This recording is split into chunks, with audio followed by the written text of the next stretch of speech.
One day, a hare was bragging about how fast he could run.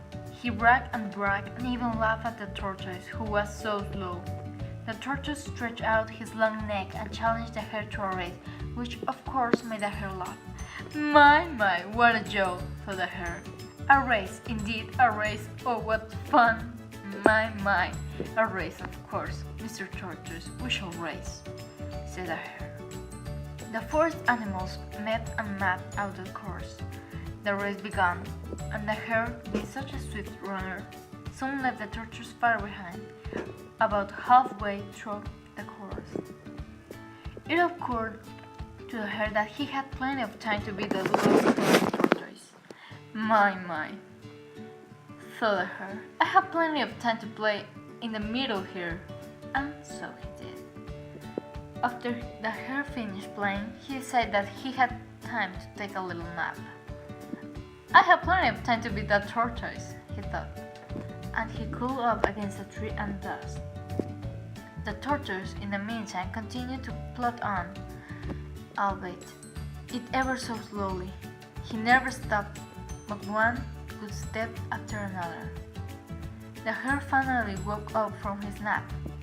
Time to get going, he thought, and off he went faster than he had ever run before. He dashed as quickly as anyone ever could up the finish line, where he met the tortoise, who was patiently awaiting his arrival. The Lion and the Mouse. A lion lay asleep in the forest, his great head resting on his paws. A timid little mouse came upon him unexpectedly, and in her fright and haste to get away, ran across the lion's nose. Rose from his nap, the lion laid his huge paw angrily on the tiny creature. "Spare me," begged the poor mouse. "Please let me go, and someday I will repay you." The lion was much amused to think that a mouse could ever help him, but he was generous and finally let the mouse go. Some days later, while stalking his prey in the forest, the lion was caught in the toils of a hunter's net.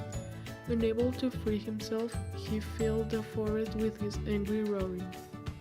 The mouse knew that voice and quickly found the lion struggling in the net. Running to one of the great ropes that bound him, she gnawed it until it parted, and soon the lion was free. "You laughed when I said I wouldn't repay you," said the mouse. "Now you see that even a mouse can help a lion." The Wolf and the Crane. A wolf had been feasting too greedily, and a bone had stuck crosswise in his throat. He could get it neither up nor down, and of course, he could not eat a thing. Naturally, that was an awful state of affairs for a greedy wolf, so away he hurried to the crane. He was sure that she, with her long neck and bill, would easily be able to reach the bone and pull it out. "I will reward you very handsomely," said the wolf, "if you pull that bone out for me."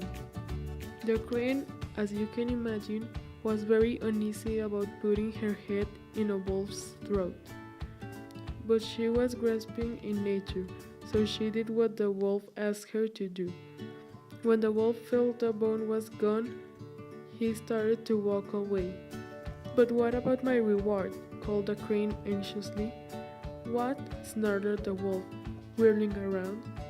"Haven't you got it? Isn't it enough that I let you take your head out of my mouth without snapping it off?" The Fox and the Grapes. A fox one day spied a beautiful bunch of ripe grapes hanging from a vine trained along the branches of the tree. The grapes seemed ready to burst with juice, and the fox's mouth watered as he gazed longingly at them. The bunch hung from a high branch, and the fox had to jump from it. The first time he jumped, he missed it by a long way. So he walked off a short distance and took a running leap only to fall short once more. Again and again he tried, but in vain. Now he sat down and looked at the grapes with disgust. "What a fool I am," he said. Here I am wearing myself out to get a bunch of sour grapes that are not worth graping for. And off he walked, very, very scornful.